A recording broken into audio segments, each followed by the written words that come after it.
Snap के किन किन स्पेसिफिक टॉपिक पे आपको टारगेट करना चाहिए, को ये चीज अपने फेवर में यूज करनी है और यही डिसाइड करेगा कि आपको पहला किस सेक्शन को अटेम्प्ट करना है, कहां आपको एक्यूरेसी पे ज्यादा ध्यान देना है। बिकॉज वोकैब का एक क्वेश्चन करना या ग्रामर का एक क्वेश्चन करने में जो टाइम लगता है वो काफी कम होता है। तो when I was attempting this snap paper, तो मेरे तीनों सेक्शन के अंदर ना, बट इस पर्टिकुलर सेक्शन में 20 मिनट से ज्यादा एलोकेट करना आपके लिए प्रॉब्लम हो सकता है।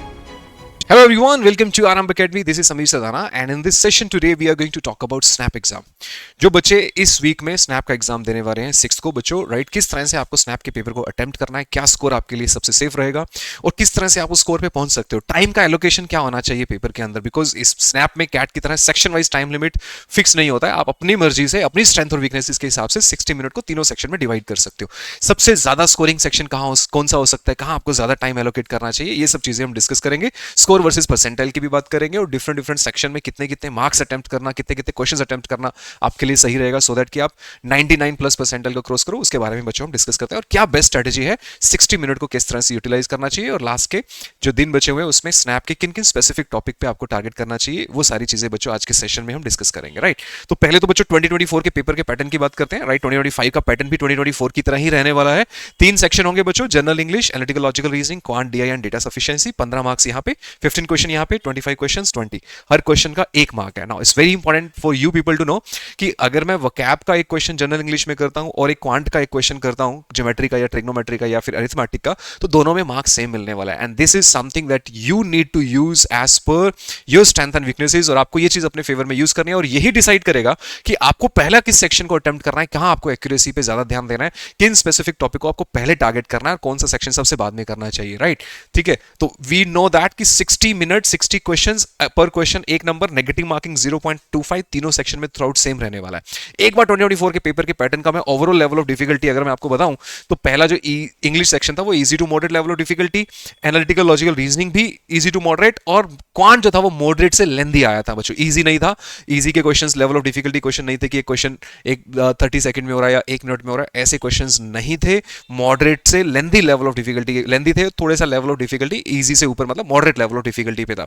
तो इंग्लिश में जिन बच्चों का सिलेक्शन हुआ था उन बच्चों के इंग्लिश में 12 से 14 मार्क्स के बीच में, एनालिटिकल रीजनिंग 18 से 19 और हमारा क्वांट के बीच में 12 से 15 क्वेश्चंस पॉसिबल थे अटेम्प्ट करना as per the time that you are allocating. Right, so total जो स्कोर था बच्चों 42 और 48 के बीच में जो है अच्छा स्कोर माना गया था और इसमें आप 99 प्लस क्रॉस कर सकते थे 2024 के पेपर के अंदर। अब यही स्कोर अगर आपको 2025 में टारगेट करना है, क्या स्ट्रेटेजी होनी चाहिए, इसके बारे में हम डिस्कस करेंगे बच्चों। राइट, तो ये तो हमारा फैक्ट्स बेस्ड डेटा हो गया, ये तो आपका फैक्चुअल इन्फॉर्मेशन है जो अवेलेबल है इंटरनेट के ऊपर। राइट, 2024 के पेपर में 99.5 प्लस मार्क्स 43 प्लस मार्क्स के ऊपर आया था, जैसे कि प्रीवियस स्लाइड में मैंने आपको बताया। 99 से 99.5 परसेंटाइल 41 से 43 के बीच में, 98 परसेंटाइल से 99 परसेंटाइल 40 से 41 के बीच में। स्नैप के अंदर जब मार्क्स आते हैं ना तो वो डेसिमल के बाद 2 डिजिट तक आते हैं, तो 40 से 41 की जो भी रेंज है आपकी उसमें आपको 98 से 99 परसेंटाइल के बीच में। राइट, ऐसे ही बाकी सभी तीनों सेगमेंट में। राइट, 96 से 98 का परसेंटाइल 38 से 40 के बीच में। Right, to be honest SNAP के पेपर में अगर आपको अच्छे कॉलेजेस टारगेट करना है, अगर मैं SIBM Pune, SCMHRD Pune, SIIB Pune, ये तीनों कॉलेजेस की अगर मैं बात करूं तो ये स्कोर्स पे ही आपको ये कॉलेजेस मिलने के चांसेस हैं। और हम टॉप 20 स्कूल्स की बात करते हैं जिनके प्लेसमेंट्स रिकॉर्ड अच्छे हैं और जिनके लिए बच्चे जनरली स्नैप का एग्जाम टारगेट करते हैं। So will talk about the cut off these 3 colleges. Right, तो आपको 38 से अबव का स्कोर तो चाहिए ही चाहिए। सबसे सेफेस्ट स्कोर ऑब्वियसली 42 प्लस अगर आप लाते हो, 43 प्लस लाते हो, फिर तो 99.5 प्लस है। सिलेक्शन के चांसेस तीनों कॉलेजेस में बहुत अच्छे बन जाएंगे आपके। राइट, अब बच्चों एक जो चीज मेरे को आपको स्नैप के पेपर में अटेम्प्ट स्ट्रेटेजी से लेके आपको बतानी है वो ये है कि क्या मुझे अपनी स्ट्रेंथ और वीकनेसेस के हिसाब से 60 मिनट के टाइम को एलोकेट करना चाहिए किसी स्पेसिफिक सेक्शन वाइज। मेरे हिसाब से नहीं करना चाहिए आपको ऐसा। उसका एक रीजन मैं आपको बताता हूं, क्योंकि 60 मिनट है आपके पास, 3 डिफरेंट सेक्शंस को आपको अटेम्प्ट करना है। अगर कोई बच्चा ये बोलता है कि मेरा क्वांट सबसे ज्यादा स्ट्रॉन्ग है तो मेरे को क्वांट में ज्यादा टाइम एलोकेट करना चाहिए क्योंकि मैं तो क्वांटिटेटिव बहुत अच्छे से करके जा रहा हूं और मेरा क्वांट एक स्ट्रॉन्ग सेक्शन है स्नैप के एग्जाम के लिए, but there is a problem, quant आपको उतना स्पीड नहीं दे सकता है जितना स्पीड आपको एनालिटिकल लॉजिकल रीजनिंग और वो आपका जो फर्स्ट इंग्लिश सेक्शन है वो देगा। राइट, बिकॉज वोकैब का एक क्वेश्चन करना या ग्रामर का एक क्वेश्चन करने में जो टाइम लगता है वो काफी कम होता है compare to the questions that you will be compare to the time that you will be taking to solve the quant question. Right, अब मैं आपके सामने एक SSA का मॉडरेट लेवल का क्वेश्चन डाल दूं, लेंथी भी नहीं डालूं, सिर्फ एक मॉडरेट लेवल ऑफ डिफिकल्टी का, तो आपको वो 2 मिनट ले जाएगा। बट इतने 2 मिनट में तो आप वोकैब के 3 से 4 क्वेश्चंस कर सकते हो, बिकॉज वोकैब काफी अच्छा था। मैं आपको पेपर के अंदर क्या क्या आए थे, नंबर ऑफ क्वेश्चंस किस सेक्शन से, वो भी आपको भी डिटेल में बता दूंगा। राइट, बट यस आपको ऐसा नहीं सोचना है कि क्वांट मेरा स्ट्रेंथ एरिया है या डीआई मेरा स्ट्रेंथ एरिया, तो मैं सबसे पहले वो क्वेश्चन अटेम्प्ट करूंगा और वहां मैं ज्यादा टाइम दूंगा। नहीं, पेपर के पैटर्न को समझो, उसके सामने जो मार्क्स आपको रिक्वायर्ड है कट ऑफ को क्लियर करने के लिए, उसको टाइम के साथ रिलेट करना बहुत जरूरी है। बिकॉज अगर मेरे को 40 प्लस मार्क्स चाहिए, 42 प्लस मार्क्स चाहिए, वो भी 60 मिनट में, तो इसका मतलब ये हुआ कि मेरे को 1 से 1.5 मिनट के टाइम के बीच में एक क्वेश्चन तो सॉल्व करना है। अब क्या क्वांट का एक मॉडरेट लेवल ऑफ डिफिकल्टी का क्वेश्चन 1 से 1.5 मिनट में होता है? नहीं होता है। इजी होने के चांसेस हैं अगर आप बहुत ज्यादा अच्छे हो क्वांट के अंदर। तो क्वांट में बहुत ज्यादा अच्छे हो तब भी इजी क्वेश्चन तो 1 से 1.5 मिनट में होगा, मॉडरेट तो फिर भी नहीं होगा। इसलिए टाइम का एलोकेशन समझना बहुत जरूरी है कि आप 60 मिनट में तीनों सेक्शंस को किस तरह से आपको डिवाइड करना चाहिए, राइट। उसके लिए मैं आपके लिए एक स्कोर कार्ड भी है। ये स्कोर कार्ड मैंने कभी स्नैप का एग्जाम दिया था, तो ये तीनों सेक्शंस के अंदर एक स्क्रीनशॉट है, बहुत पुराना स्क्रीनशॉट है, मुझे वैसे ही मिल गया, तो I just thought of sharing it. तो when I was attempting the SNAP paper, तो मेरे तीनों सेक्शन के अंदर ना ऑलमोस्ट इक्वल मार्क्स थे। मतलब मैंने क्या किया था कि 60 मिनट में जो मेरे को टाइम यूटिलाइज करना था, उसमें हर सेक्शन में मैंने इक्वल टाइम दिया था, राइट। और 2019 में जब दिया था तो उस टाइम पेपर 2 घंटे का हुआ करता था, 1 घंटे का नहीं था, राइट। मेरा परसेंटाइल 99.91 कुछ आया था परसेंटाइल, राइट। 4 डिजिट तक परसेंटाइल आता है स्नैप के अंदर। तो आपको ये ध्यान रखना, आप क्वांट मेरा स्ट्रेंथ एरियाज है, बट इट डजंट मीन कि मैंने मैक्सिमम टाइम क्वांट में दिया, नहीं। तीनों सेक्शन में जो सबसे बेस्ट और इजी वाले क्वेश्चन थे ना, वो मैंने अटेम्प्ट किए और तीनों सेक्शन को इक्वल वेटेज दिया depending on the number of question that particular section has, right. ये नहीं कि क्वांट मेरा सबसे स्ट्रॉन्ग एरिया तो मैं 60 मिनट में से 30 मिनट यहां दे देता हूं और बाकी दोनों को 15-15 मिनट दूंगा, नहीं। क्योंकि आप 15 मिनट अगर एनालिटिकल लॉजिकल रीजनिंग को दोगे या फिर इंग्लिश को दोगे, तो आप उस स्पेसिफिक टॉपिक के सारे इजी क्वेश्चन नहीं कर पाओगे। तो आपको टाइम एलोकेशन में सबसे इंपॉर्टेंट चीज ये ध्यान रखनी है कि आप तीनों सेक्शन के इजी क्वेश्चन आपके कवर हो जाए, राइट। बिकॉज 60 में से 42 मार्क्स लाने का मतलब है कम से कम 48-50 का अटेम्प्ट। मतलब आपके पास 10-12 क्वेश्चंस लीव करने की ऑप्शन है। तो मेरे हिसाब से वो 10 से 12 क्वेश्चन आपको स्पेसिफिकली वो लीव करने चाहिए जो आपके सामने ज्यादा टाइम टेकिंग है, और वो क्वेश्चन आपको मैक्सिमम क्वांट सेक्शन में से और एलआर में से सिलेक्ट करने चाहिए जो आपको लीव करने हैं, राइट। तो 48-50 के आसपास आपको अटेम्प्ट करना है, 10-12 क्वेश्चन आपको लीव करने हैं। तो वो 10-12 क्वेश्चन में से इंग्लिश का कोई क्वेश्चन नहीं होना चाहिए, क्योंकि वो बहुत जल्दी मार्क्स देता है आपको, बहुत जल्दी आप उसको सोल्व कर सकते हो। वीआरसी के अंदर आप एक्यूरेसी पे काम करो और क्वांट और डीआईएलआर में से मैक्सिमम क्वेश्चन हो, जो 10 से 12 क्वेश्चन की आपकी विंडो है क्वेश्चंस को लीव करने की, उसमें मैक्सिमम क्वेश्चन आपके एनालिटिकल लॉजिकल रीजनिंग के और आपके क्वांट के होने चाहिए, वीआरसी के नहीं होने चाहिए। और एनालिटिकल लॉजिकल रीजनिंग में भी 2 सेगमेंट आते हैं, एक एनालिटिकल रीजनिंग, एक लॉजिकल रीजनिंग।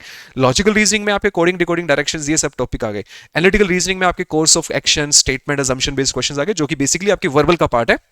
आप वर्बल के अंदर ऐसे टॉपिक्स को स्टडी करते हो, तो make a strategy accordingly, right. अब ये स्टेटमेंट कोर्स ऑफ एक्शन वाले क्वेश्चंस को अटेम्प्ट करना आसान है, इसमें आप ये नहीं बोल सकते कि ये मेरे को समझ में नहीं आया।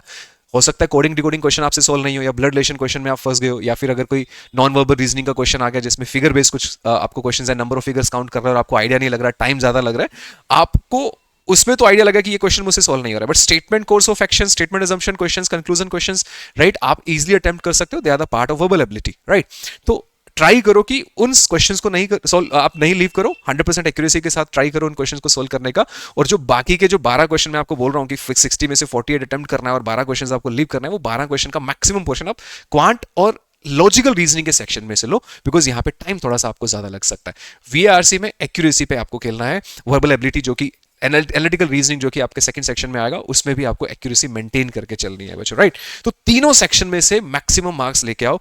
तीनों सेक्शन में से मैक्सिमम मार्क्स लेने का मतलब है उस पर्टिकुलर सेक्शन के इजी वाले क्वेश्चंस को पहले प्रायोरिटी दो। तो ऐसा नहीं कि सारा टाइम एनालिटिकल लॉजिकल रीजनिंग पे लगा दो, सारा टाइम क्वांट पे लगा दो, या मैक्सिमम टाइम क्वांट पे लगाओ।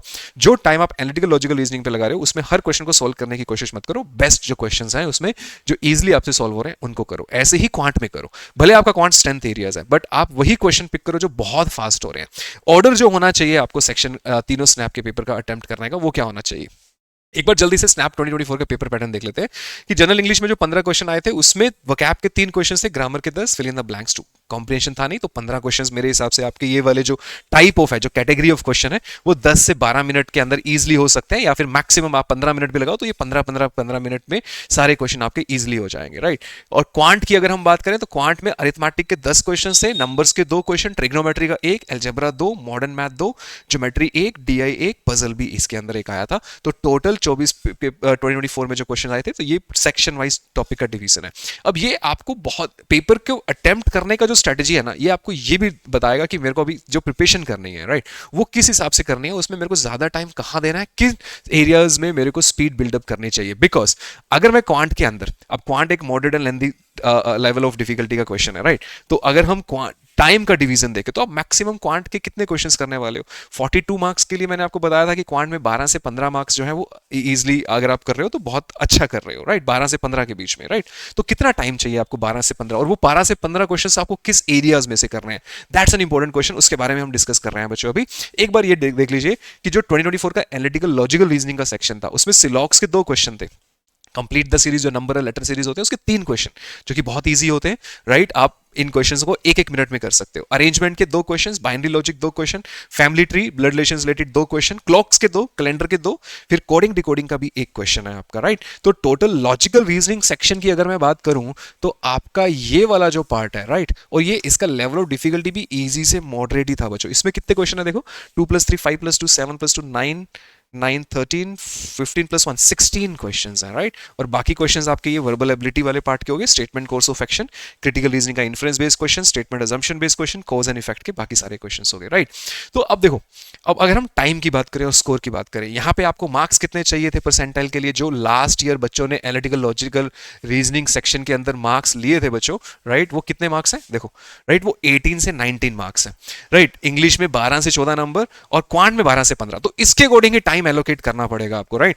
वर्बल एबिलिटी का लॉजिकल रीजनिंग के अंदर जो पहला सेक्शन है उसमें तो टाइम का कोई कंसर्न नहीं है, आपको सीधा सीधा सारे के सारे क्वेश्चन सोल्व करना है, बिकॉज इसमें सबसे कम टाइम आपको लगने वाला है, राइट। ट्राई करो कि ये सेक्शन आपका 12 मिनट के अंदर अंदर कंप्लीट हो जाए, क्योंकि अगर आरसी नहीं है तो 12 मिनट के अंदर आप इसमें कर सकते हो। अब अगर मेरे को 18 से 19 क्वेश्चन अगर मेरे को सेकंड सेक्शन में करना है, आप ध्यान रखना 18-19 है तो 20 अटेम्प्ट करोगे, 5 लीव करने ही करने हैं, नहीं 5 लीव करोगे ना तो उसमें फंसे रहोगे और फिर प्रॉब्लम होगा, राइट। तो 16 इसमें अब जो 25 क्वेश्चन थे ना, इसके 2 पार्ट थे हमारे, एक 16 क्वेश्चन वाला पार्ट और एक 9 क्वेश्चन वाला पार्ट। 16 जिसके अंदर लॉजिकल रीजनिंग है और 9 जिसके अंदर वो वर्बल रीजनिंग आप बोल दो, जिसको स्टेटमेंट कोर्स ऑफ एक्शन है। अब ये 9 के 9 क्वेश्चन तो सारे के सारे अटेम्प्ट करो, लेकिन इसमें एक्यूरेसी 100% आना थोड़ा सा डिफिकल्ट है। बट 9 में से अगर मैं 7 क्वेश्चन यहां से निकाल दूं, बिकॉज यहां पे आपको ऐसे नहीं लगेगा कि ये क्वेश्चन मेरे को आता है या नहीं, आप ढंग से रीड करके इजीली इन क्वेश्चंस को अटेम्प्ट कर सकते हो। 7 के अराउंड अगर आप इसमें से क्वेश्चन सोल्व करो, मतलब आपको यहां से कम 12-13 क्वेश्चंस कम से कम करने ही पड़ेंगे अटेम्प्ट। 11 अगर उसमें सही कर दिए तो आप ये रिक्वायर्ड नंबर ऑफ स्कोर पे इजीली पहुंच सकते हो, राइट।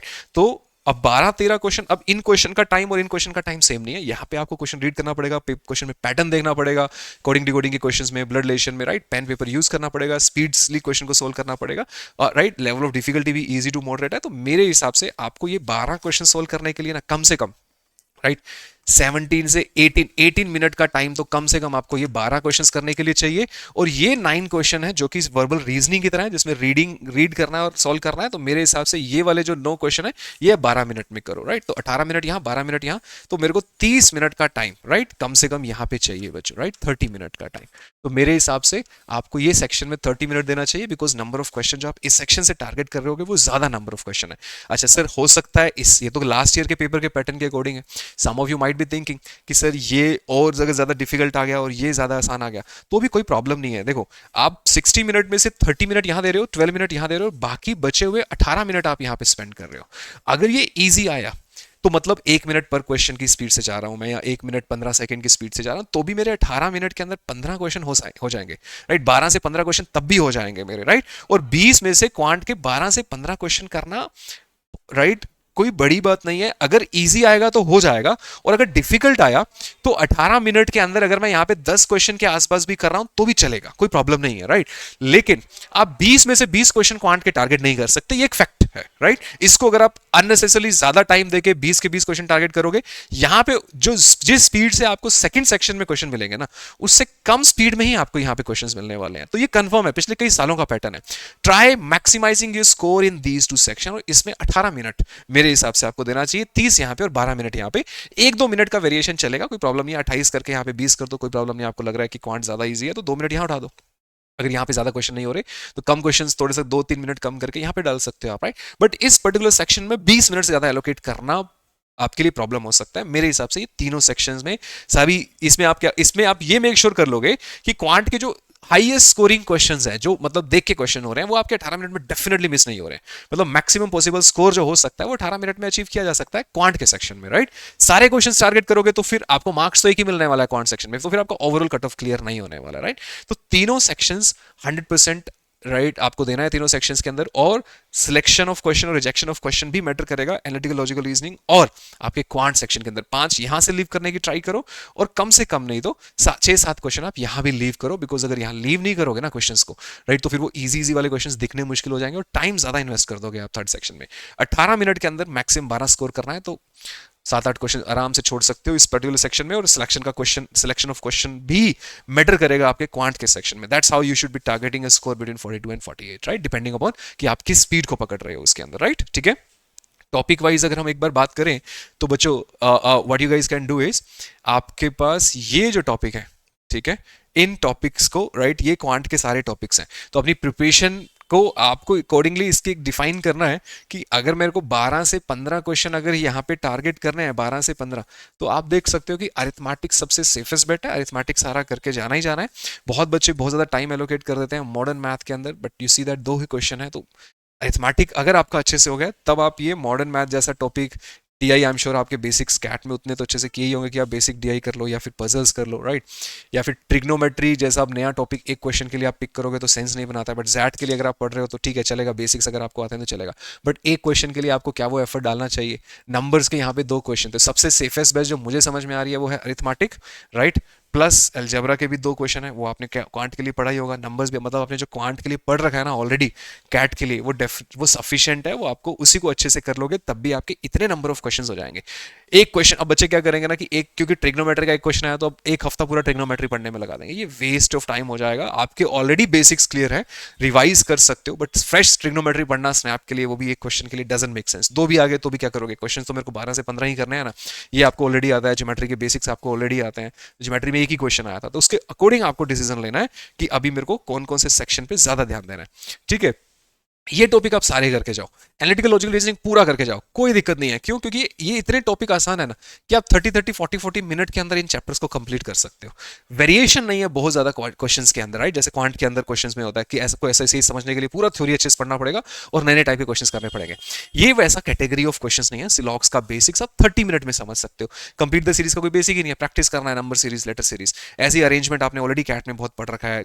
क्लॉक्स एंड कैलेंडर जरूर पढ़ के जाना, right, make sure that you study clocks and calendar, क्योंकि 2 क्वेश्चन क्लॉक्स के हैं, 2 कैलेंडर के हैं, 30-30 मिनट्स के टॉपिक है, बहुत आसान है। मैं वीडियो भी डाल दूंगा, वैसे मैंने पेड में पढ़ा दिया है, यूट्यूब के ऊपर भी मैं वीडियो आज डाल दूंगा इवनिंग तक, right, I will try uploading the video of clocks and calendar, right, इसका पूरा थ्योरी मैं आपको समझा दूंगा, कोडिंग डिकोडिंग आप बहुत इजीली कर सकते हो। तो ये टॉपिक करना आसान है, तो आपको जो टाइम एलोकेट करना है ना स्टडी में भी, उसमें भी maximum time analytical logical reasoning और अपना वर्बल एबिलिटी मतलब वोकैब्स और ग्रामर करके जाओगे तो बेटर रहेगा, आप ज्यादा स्कोर करोगे। क्वांट में आप अरिथमेटिक अच्छे से पढ़ के जाओ, अलजेब्रा के बेसिक्स करके जाओ, आइडेंटिटी स्पेसिफिक टॉपिक करके जाओ, राइट, क्योंकि वही स्नैप के पेपर के अंदर आता है। उसमें डिफिकल्ट क्वेश्चंस, मोड जिस तरह से मोड के क्वेश्चंस या फिर थोड़े जो अलजेब्रा के एडवांस लेवल के टॉपिक्स आते हैं वो नहीं पूछे जाते हैं, राइट। अरिथमेटिक सबसे सेफेस्ट बेस्ट है, और बेसिक अलजेब्रा और बेसिक ज्योमेट्री पढ़ के जाओ, इजीली हो जाएगा, राइट। और ये सारे टॉपिक तो आप चाहो तो 4 से 5 दिन के अंदर भी कर सकते हो, ये इतने आसान टॉपिक्स हैं, राइट। सो अकॉर्डिंगली बच्चों आपको अपनी ये प्रिपरेशन स्ट्रेटजी रखनी चाहिए based on the scores that you are targeting and based on the paper pattern, right. तो टाइम का ध्यान रखना। दूसरा बच्चों 2026 के बैच के लिए बच्चों हमारा एकलव्य 2.0 जो हमने लास्ट ईयर लॉन्च किया था, वैसे ही Eklavya 2.0 for CAT 2026 is getting launch. इसके अंदर आपको कंप्लीट सिलेबस तो होगा ही, डाउट क्लियरिंग सेशंस भी इस बार हमने स्पेशल ऐड किए हैं, राइट। 2 डिफरेंट टेस्ट सीरीज मिलेंगी, 1-to-1 मेंटरशिप भी आपको इसके अंदर मिलेगा बच्चों। सो ये बैच बहुत जल्द हमारा लॉन्च होने वाला है। 2026 के बच्चे जो हैं जो हमारे साथ कैट 2026 प्रिपेयर करना चाहते हैं, soon you will be able to see Eklavya 2.0 for CAT 2026 on Arambh Academy website, guys. Thank you so much for watching this video. Wish you all the best for your snap exam, and I will be uploading some more reasoning ability related content on the channel for related to the clocks and calendar topic, coding, decoding, blood relation. Please refer to those sessions जिन बच्चों ने paid courses में से वो topic cover नहीं किए। Thank you guys, see you in the next part. Thank you.